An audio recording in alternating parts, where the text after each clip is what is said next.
El Consejo es la reunión de los gobiernos de los Estados miembros de la Unión Europea. Por tanto, el Consejo tiene ahora un trabajo que hacer y sería bueno que el Gobierno de España se emplease con la misma eficacia con que los grupos parlamentarios mayoritarios en el Parlamento Europeo hemos impulsado esta exención de visados. Si conseguimos completar este objetivo, puede entrar en vigor en esta misma legislatura que culmina en mayo de 2014.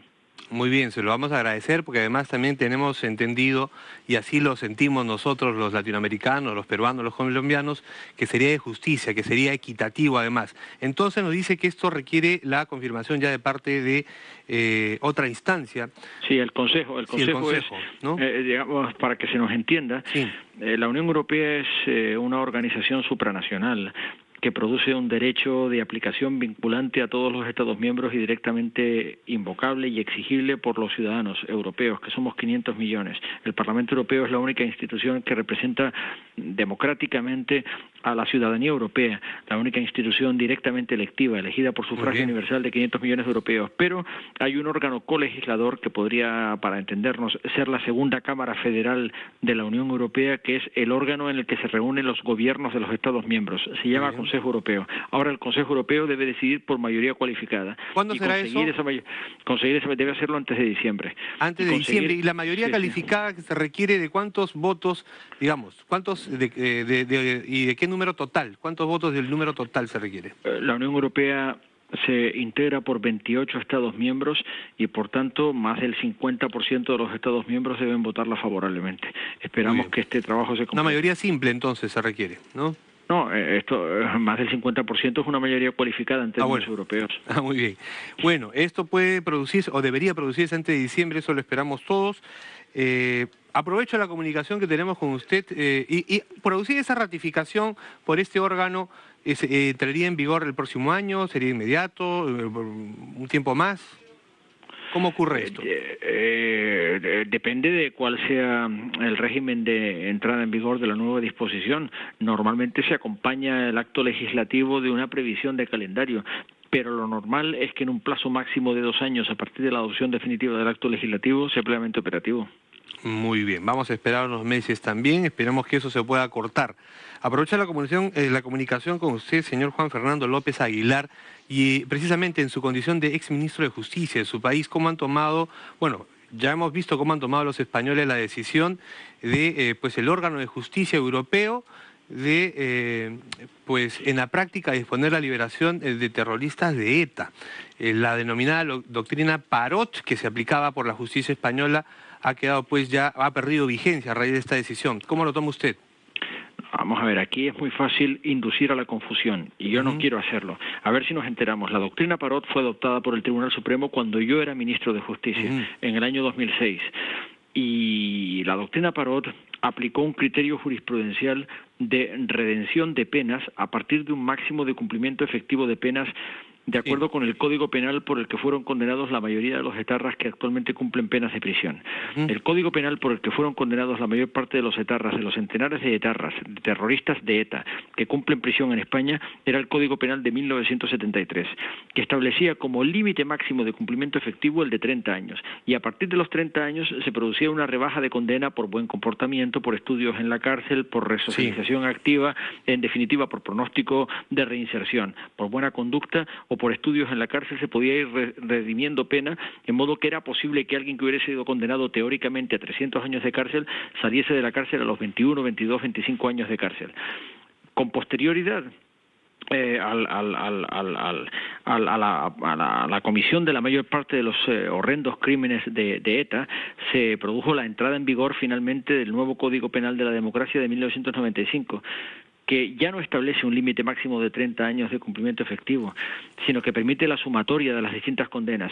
Y luego, con posterioridad, en el marco del pacto antiterrorista que yo impulsé, como portavoz entonces de Justicia, antes de llegar los socialistas al gobierno en 2004, entró en vigor en 2003 una nueva reforma del Código Penal que establece para los terroristas muy sanguinarios condenas máximas de hasta 40 años de cárcel. Ahora, lo que sucede es que lo que ha dicho el Tribunal Europeo de Derechos Humanos es que no se puede aplicar retroactivamente esa interpretación jurisprudencial a los terroristas que fueron condenados de acuerdo con una ley penal que era el Código Penal del 73, que establecía como límite máximo de cumplimiento efectivo el de 30 años. Pero imagínese Bueno, por lo tanto, lamentablemente, guste o no, el sentido de la resolución es que no se puede aplicar retroactivamente una doctrina acuñada por el Tribunal Supremo a partir de la entrada en vigor de reformas penales que tuvieron lugar en 1995 y en el año 93, cuando los terroristas cometieron sus delitos en los años 80 y ya, por tanto, han cumplido 25, 26 años de cárcel, como es el caso de la terrorista que ha sido Inés del Río, ¿no? El caso emblemático, 24 asesinatos. Sin duda, puede repugnarnos, sin duda repugna una terrorista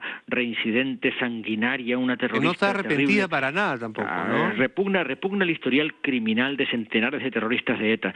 Debo decirle a quienes nos escuchan en Perú... Y lo seguimos con mucha atención, debo decir que el terrorismo de ETA ha sido una pesadilla para varias generaciones de españoles.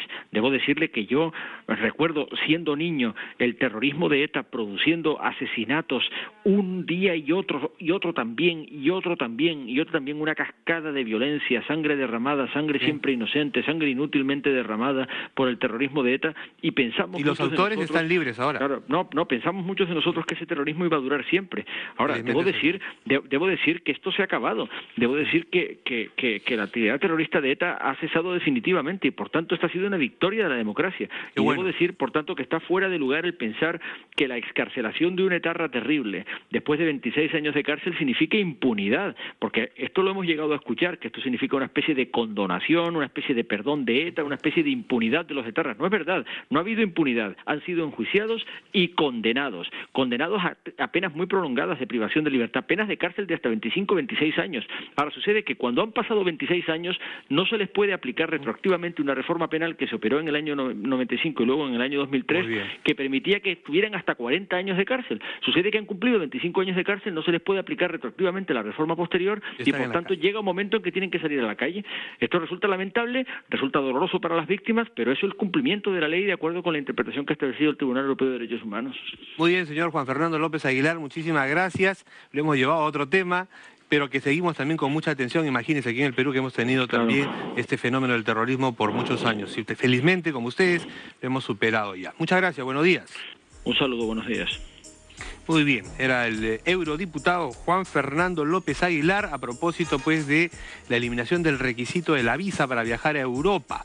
Esta es una decisión del Parlamento Europeo que debe ser ratificada por un órgano superior en el que participan los gobiernos. Eso podría ocurrir a finales de este año, pero para su entrada en vigor todavía falta algún tiempo más, nos ha dicho el señor Juan Fernando López Aguilar. Continuamos con más información. Y tenemos ahora el caso de Sergio Tejada, el presidente de la megacomisión, que se encuentra ahora en la mira tras el cambio de versión del narcotraficante, de este delincuente conocido como Brasil, en quien precisamente Sergio Tejada basó el caso de los narcoindultos. Él está prófugo, no ha habido, pero desde la clandestinidad ha emitido una declaración en la que señala que Sergio Tejada más bien le ofreció unas ventajas a él a cambio de que incriminara a Miguel Facundo Chinguel y con ello también al expresidente Alan García. Reapareció para remecer el ambiente político.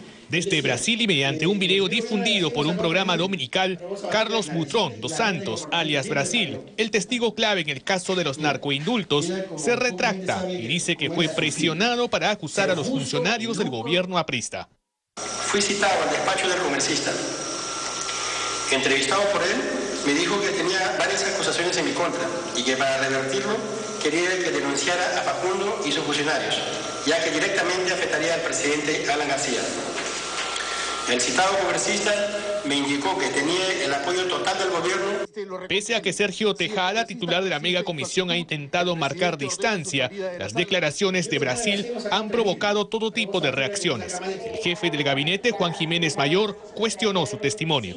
Nosotros estamos tan sorprendidos como ustedes que personas incriminadas, que personas que están siendo procesadas, investigadas por el Ministerio Público y por Judicial, sean protagonistas de noticias políticas. Ruego a Dios que jamás tenga que estar citando a un delincuente para yo poder generar algún tipo de argumento, sea político o sea de otro tipo. El fiscal de la Nación, José Antonio Peláez, consideró que el ex recluso tendrá que desmentir su primera versión con una declaración formal ante las autoridades peruanas. Bueno, simplemente yo creo que la situación de él un poco que se complica en tanto y en cuanto él estuvo por acogerse a la colaboración eficaz. Quiere decir que él pasa a la condición, en todo caso, de investigado. Por su parte, el procurador anticorrupción Julio Arbizu restó importancia al nuevo testimonio de Carlos Butrón en el caso de los narcoindultos. Sí entiendo que digamos que esto es público y es importante para la opinión pública y es importante que la prensa lo tome de esta forma, pero judicialmente yo creo que el caso está sustentado en otro tipo de testimonios, en otro tipo de documentos, en otro tipo de evidencia. En nuestros estudios, el congresista Javier Velázquez Quesquén emplazó al presidente de la denominada Mega Comisión responder por la reunión que sostuvo con Carlos Butrón. Aquí ha habido una actuación ilícita e irregular del presidente de la Mega Comisión, de Sergio Tejada, porque si él se reúne con un sujeto que está prófugo de la justicia durante 70 minutos, nosotros también podríamos presumir de que esa versión que dio este delincuente es como producto de la presión. Velázquez Quesquén aclaró que pese a la denuncia penal que el APRA ha entablado contra Sergio Tejada, el expresidente Alan García se presentará ante la Mega Comisión el próximo 30 de octubre y pidió que la audiencia sea pública. 11 de la mañana con 37 minutos y de las 115.000 aproximadamente fotopapeletas que se impusieron este año.